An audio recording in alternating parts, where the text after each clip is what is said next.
নমস্কাৰ, মোৰ নামটো মামণি দেৱী। আজি মই মামাক অনুৰোধ এটা কৰিব আহিছোঁ। মামাই মোৰ অনুৰোধটো জানো ৰাখে। আপুনি মোৰ অনুৰোধটো জানো ৰাখে। মামা, মই আগতেও বনাইছোঁ এই ভিডিঅ'টো। আমাৰ বা অসমৰ মানুহ অসমতে ৰাখিব পৰা নাযায়নে?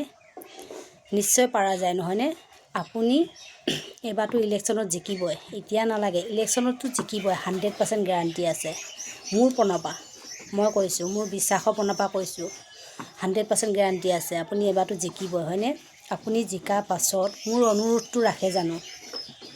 মানে কিয় কৈছোঁ, বিদেশত যোৱা সলনি আমাৰ অসমৰ মানুহখিনি যদি অসমতে থাকি কৰি যদি ইয়াতে যদি ইনকাম কৰি ঘৰখন যদি পোহপালন দিব পাৰে, আমাৰ বহুতে ভাল লাগিব, নহয়নে? দিনক দিনে বাহিৰৰ মানুহবিলাক উন্নতি হৈ গৈছে আৰু আমাৰ অসমৰ মানুহবিলাক সদায় তললৈ গৈ আছে।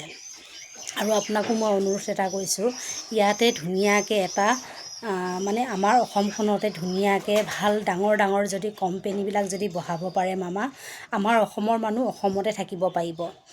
কিহৰ কাৰণে কৈছোঁ, এতিয়া বিদেশত গ'লে ল'ৰাই হওক বা মানুহজনেই হওক বা যিকোনোৱে নহওক, কিছুমান মতাই তিয়ন্তাই বিদেশত কাম কৰিব লৈছেগৈ, ঘৰ ফেমিলি এৰি কৰি, নহয় জানো? যেতিয়া আমাৰ অসমতে যদি থাকিব পাৰে এই মানুহখিনি, বহুতে ভাল লাগিব। এতিয়া মানুহকেইজন বাহিৰত আছে বা ল'ৰা ছোৱালী বাহিৰত আছে, মনটো ইয়াতহে থাকে, বুকুখন কিন্তু ধপধপাই থাকে, জানেনে মামা? জীৱটো ক'ৰবাত থাকেগৈ। মানে সেইটো কাৰণে কৈছোঁ, মই অনুৰোধ কৰিছোঁ, আপুনি এবাৰতো ইলেকশ্যনত জিকিবই, 100% গেৰাণ্টি। জিকাৰ পাছতে আপুনি সেই কামখিনি কৰিবলৈ চেষ্টা কৰিব। মানে আপুনিতো, মই কিহৰ কাৰণে কৈছোঁ গম পাইছে? আমাৰ অসমৰ মানুহখিনি অসমতে ৰাখি কৰি অসমখন উন্নতি হোৱাটো মই বিচাৰিছোঁ। মানে কি, বিদেশত গ'লে কাৰো এটা কেঁচা ঘৰ বুলি ক'বলৈ নাই। আমাৰ অসমখনত মানে বহুতে ডাউন পৰি আছে, সেইটো কাৰণে কৈছোঁ।